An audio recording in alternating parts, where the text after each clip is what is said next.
It feels like I'm back at the gym or something after like 20 months. And I'm like, how do I do this again? Hopefully there won't be any like physical ramifications of giving this talk. I won't be sore tomorrow or something. Hello. Oh. We can do better than that, RubyConf. Hello. That's better. Thank you. Yeah, I need this energy. This is like, as I mentioned, 20 months of like pent up talk giving. It's like coming out right now. So really excited to be here. And I'm really glad all of you came to this talk. Feel free to grab a seat if you're still coming in. It's been a minute, but I'm so glad to be here with all of you. I'm really, really excited too that my first in-person talk is at RubyConf. I've been working with Ruby for years now, and amazingly, this is somehow my first RubyConf. So I feel like, yeah, I know. It's amazing. It's so great to be here. I'm gonna wait for that like post-caffeine energy to kick in. I'm gonna need some energy from you all. Anyway, so let me introduce myself. I see a lot of familiar faces in the crowd, a lot of new ones too. My name is Vaidehi. It's really, really great to be here with all of you. By day, I'm a senior software engineer at Vimeo. We are hiring for a bunch of roles. We do use Ruby, and we're actually going to be at the job fair right after this, which I think is at 3 p.m. So if you want to learn more, come and chat with me or the rest of my team, they're around here somewhere. And when I'm not at work, and when I have free time, I really enjoy learning new things. And every once in a while, I get a little obsessed with learning something, and I dive really deep into it. And those learning adventures sometimes evolve into side projects. These are a couple of them, which maybe you've heard of. And if you haven't, that's cool, but I do have some stickers. I have some Basically It's Podcast stickers and bite-sized stickers, so come grab a sticker and talk to me after this and learn more about what these side projects are about. And as I was writing this talk, I thought a lot about how much this joy of learning has been kind of instrumental in my career. Now, admittedly, my desire to learn new things sometimes manifests in interesting ways. I remember when I was starting out at my very first programming job, I used to get really excited whenever an outage happened during work hours. Which in hindsight, like, what does that say about me? And also, I'm so sorry to the engineers I worked with, because that probably was terrible for them. But the reason I would get so excited is because I really wanted to watch other engineers debug things in real time. And those outages were a great opportunity for me to watch them do that. You see, back when I was first starting out in tech, I was really intimidated by debugging, especially debugging under pressure. That terrified me. And I wanted to know how other engineers knew what to look for while debugging. Debugging has always been sort of mysterious and mystical to me. In those early years of my career in particular, I really admired any engineer who could just systematically debug something, no matter what the bug was. Great debuggers seemed like wizards to me. And when I would watch other people debug, I would, quietly wonder to myself, how did she know where to look for that? How did they know where to begin debugging with that error message? And as I've progressed in my career and gained experience, I now find myself on the other side of that. Over the last few years in particular, as I've mentored early career engineers and paired with other people on outages, I found that other engineers are now asking me those questions that I used to, quietly think to myself. And it's really forced me to pause and reflect on how I know what I know when it comes to debugging. How do I know where to start looking for a bug? And what exactly do I do when I debug? And how can I articulate that to others? What I really wanted to know was, what are we actually doing when we debug something?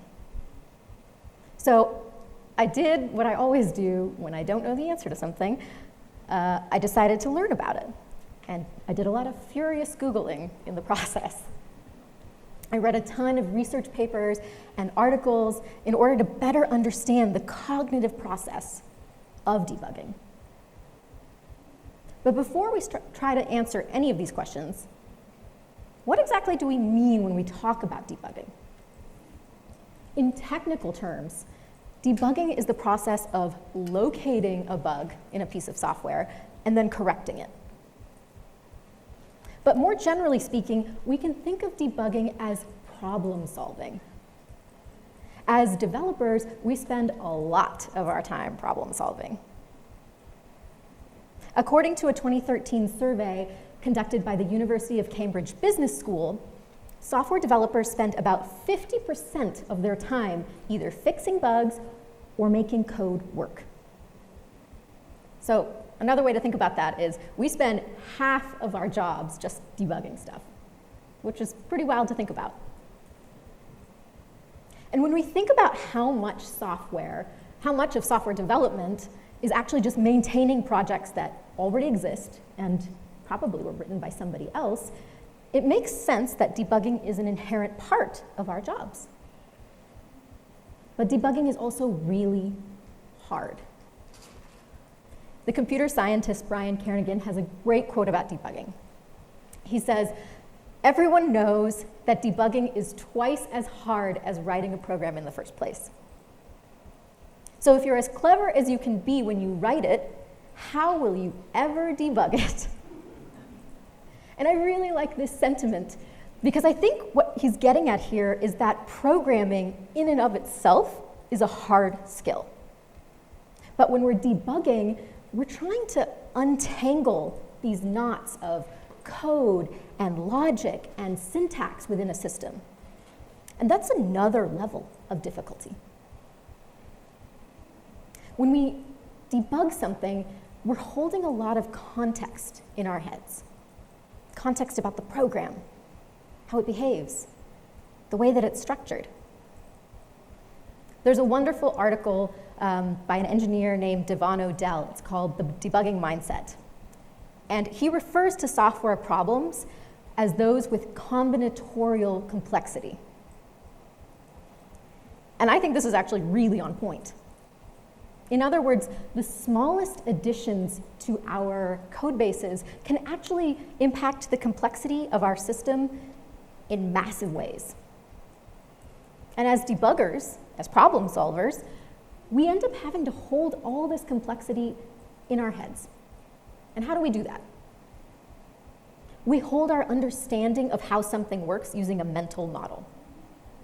A mental model is that internal image that you hold in your mind of how something works. So whether we're dealing with a 100-line Ruby program or 20 different Ruby microservices that are all talking to each other, we each have our own mental model of how things are working. But mental models are approximations. None of us can possibly have every single detail about our system memorized. So when we're debugging, we're working within the confines of our mental models. And that can be limiting, and it can make debugging harder. So that's fun. So what's happening in our brains when we debug something? Well, in all of the research and reading that I did around debugging in software, there was one paper that I thought really answered this question quite well. The paper's called Cognitive Process During Program Debugging, and it was written back in 2004. And unfortunately, I don't have enough time to get into all the details about it, but I highly recommend you read it. And this paper references 20 other papers. So if you are interested in this is a great jumping off point. And the authors of this paper in particular, there were two of them. They are computer science academics. And they were interested in looking at the process that programmers go through whenever they debug problems. So they looked at the specific case study where a programmer was working to correct a failure in their application. I think the bug was something about the web server was talking to the database, and sometimes it would be slow, or sometimes it would just not respond. The details of the bug are actually not even important. I think what is interesting isn't the bug, but rather the steps that the programmer took to debug the problem. The authors of this paper noticed that the cognitive process that the programmer followed actually mapped to a framework. And this framework is called Bloom's Taxonomy. If you're not familiar with it, Bloom's Taxonomy is a classification that was proposed back in 1956 by Benjamin Bloom, who was an educational psychologist at the University of Chicago. And this taxonomy is a way of classifying and ordering cognitive skills. And it's often used by educators to derive objectives for their students as they learn new things in school. And this is what Bloom's taxonomy actually looks like. Bloom categorized the cognitive process into 6 distinct levels. And all of these levels combined basically represent how we develop mental skills and the way that we acquire new knowledge. It's basically a framework for how we get mastery over a subject. And this model actually starts off pretty simple, and it might even seem kind of obvious. In order to develop a mental skill or acquire any kind of new knowledge, we have to start by just remembering information. And at this level, we should be able to recall facts and basic concepts. From there, we must actually demonstrate an understanding of the facts and concepts that we've remembered. In other words, we have to know what the information we just remembered actually means. Otherwise, it's kind of useless. After we understand something, we need to apply that knowledge to actual real-life situations. And at this stage, we should be able to apply the information that we have in order to answer questions and to help us solve problems. And after we apply our knowledge, we need to be able to analyze it and analyze the ideas behind it. In other words, we need to be able to take the information that we've just learned and break it down into simpler parts. And sometimes that means questioning the information itself or the ideas. Maybe it means differentiating between 2 different ideas or examining some information very, very closely. And at this stage, we should be able to take apart that information and be able to explain the connections and causes and relationships between different pieces of information. Next, we have to evaluate and synthesize the information that we've just analyzed. And this means taking what we've learned and assessing and validating it. And at this point in the cognitive process, we should be able to form an opinion based on the knowledge we have. And we should be able to justify that opinion. And finally, when we reach the highest level of cognition, the highest level of this cognitive framework, we take all the information we have and we turn it into something new. And this might mean coming up with a new understanding of a concept, or at times creating a new solution to a problem. And we can see as we climb up this taxonomy, each level gets more complex and more abstract. And we need to start tapping into higher order thinking skills in order to move from one level to the next. And it's also worth observing that in order to progress through Bloom's taxonomy, the previous level needs to be mastered before you can move on to the next one. So in order to understand something, you have to remember it. In order to apply some knowledge, you have to understand it. In order to analyze something, you need to be able to apply it. So the authors of that research paper found a connection between the cognitive framework, which is Bloom's taxonomy, and the steps that that programmer took to debug that problem. And they noticed that every single step that the programmer took could be mapped to a level of Bloom's taxonomy. And this is a snippet from that paper, and it shows us the number of activities that the programmer took, which is like the steps they took to debug the problem, and the level on Bloom's taxonomy that those steps correspond to. And there are a couple interesting things to observe here. First of all, you might notice the first level of the taxonomy is not even on there. The implication here being you need to have a mastery of the first level in order to even begin debugging. The authors of that research paper decided that there was so much knowledge to be had before you could even begin debugging this problem that they just left it off this table entirely. And I think that kind of speaks to how much baseline knowledge a programmer needs in order to even start debugging something. Another interesting thing to observe is that there's a lot of activity happening on the 5th and 6th levels of blooms, which you might remember are evaluation and creation. Evaluating new ideas or evaluating information and creating new ideas. And I think this really reaffirms our earlier idea that debugging requires a lot of higher order thinking. We're operating at these high cognitive levels whenever we're debugging something. So we know that Bloom's is a framework for how we learn new things and how we acquire knowledge. And we know that we climb through the levels of Bloom's taxonomy while we're debugging. So if we synthesize these two ideas together, we can actually say that when we're debugging, what we're actually doing is learning.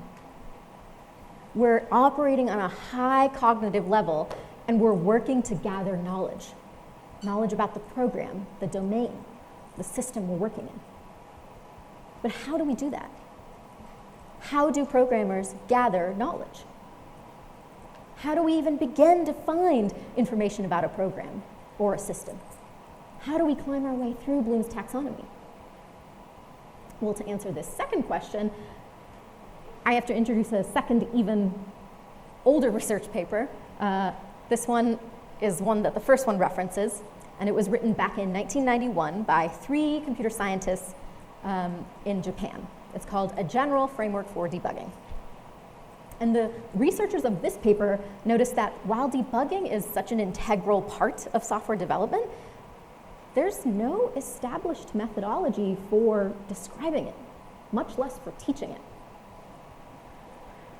We don't have a great way of teaching debugging as a skill in this industry. So these researchers tried to create a minimum set of requirements that you need when you're debugging something. And they called this a debugging process model.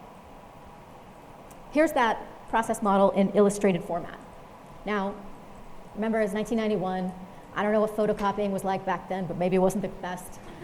If you can't read that, I can mark it up for you. It's basically a flow chart, and we'll look at these steps in more detail, but it says no, yes, and end. And I really actually like this visual description of debugging as a process. I think it's a good way of visualizing what happens when we debug. So how is this debugging process model applied? Well, regardless of what it is that we're doing when we're debugging, we have to start our process with some kind of error report. Now, this particular paper refers to the error report as an initial hypothesis set, but we can also just think of it as like a literal error code, an error message, or some kind of unexpected behavior that's observed in our system. Then we take that error and we generate some kind of hypothesis or theory for why that error might be happening. This is called the hypothesis set modification phase. It's important to note that the hypothesis itself is a changing thing in this model.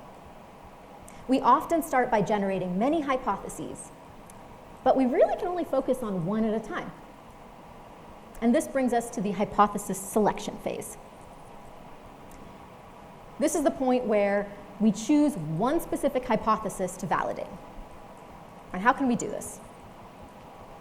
Well, one approach is to simplify the error condition. In other words, we can try to find other conditions that cause that exact same error.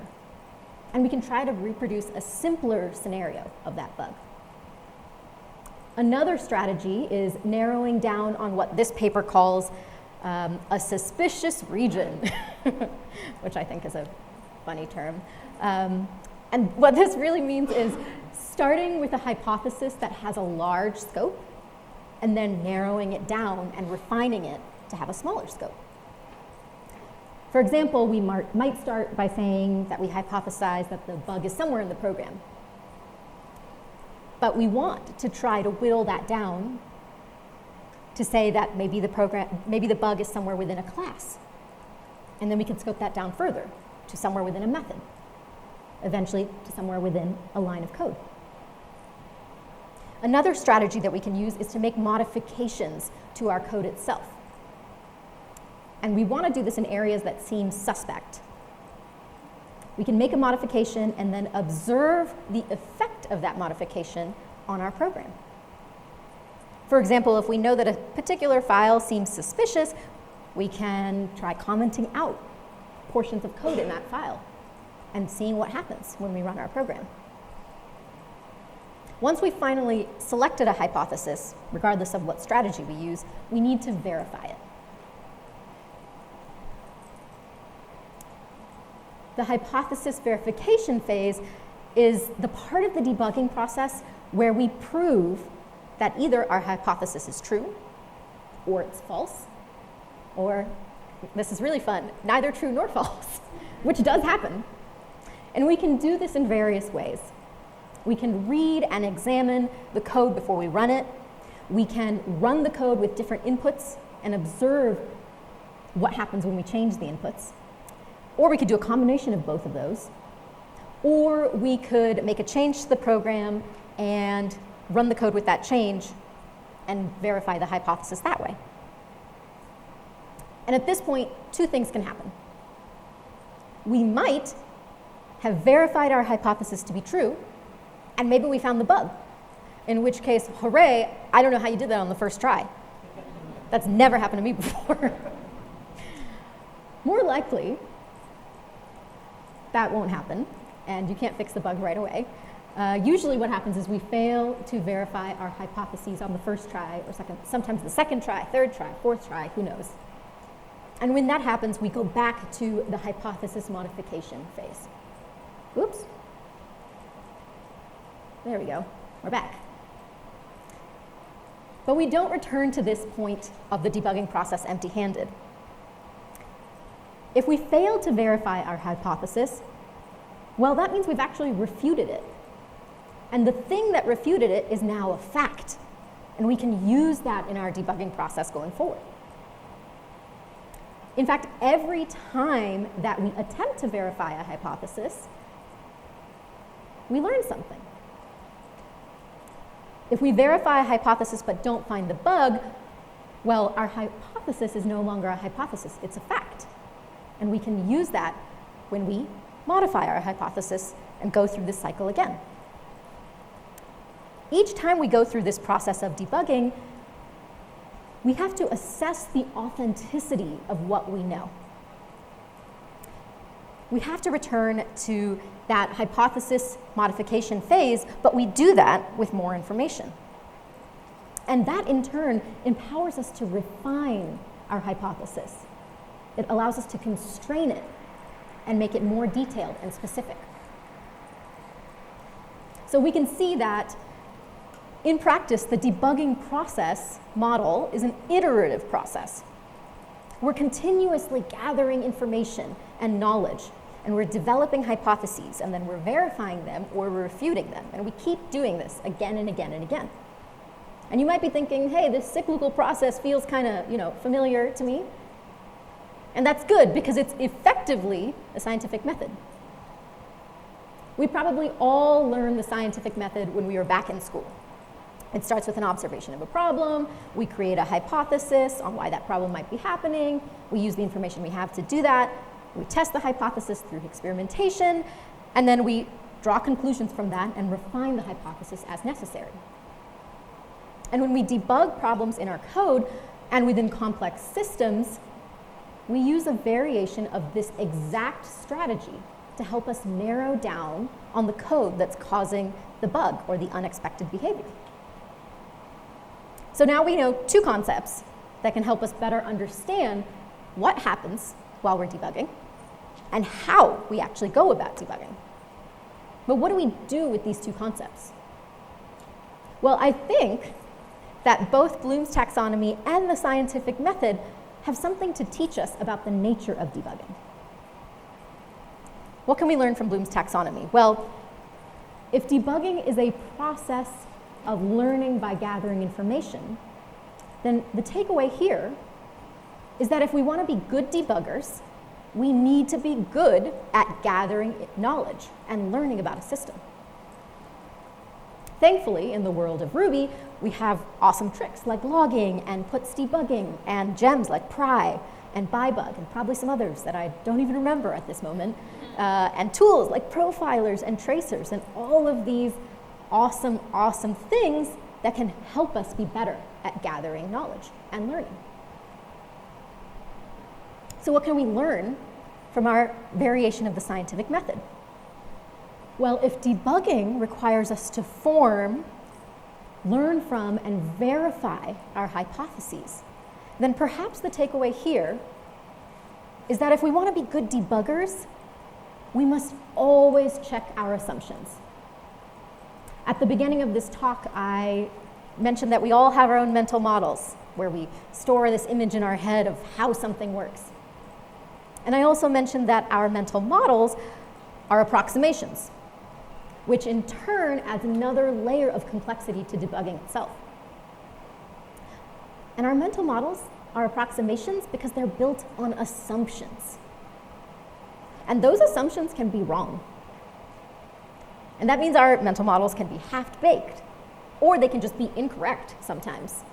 And if we want to be good debuggers, we have to be willing to question and validate the authenticity of those mental models as part of the debugging process. So where does that leave us? Well, when I started this talk, I said I wanted to answer the question, what are we doing when we debug? And what I found is that debugging is really not all that different than the things we do every day when we're building software. Debugging is this combination of learning new information and applying that knowledge to hard problems. And much like writing software, it's iterative. We go through it again and again and again. And much like programming, it can be learned. Everyone can do it, provided they have the right tools and are set up for success. And while writing this talk, I thought a lot about that past version of myself who thought of debugging as this mystical thing and thought everybody around me was this wizard. And reflecting back on it, I understand why I felt that way.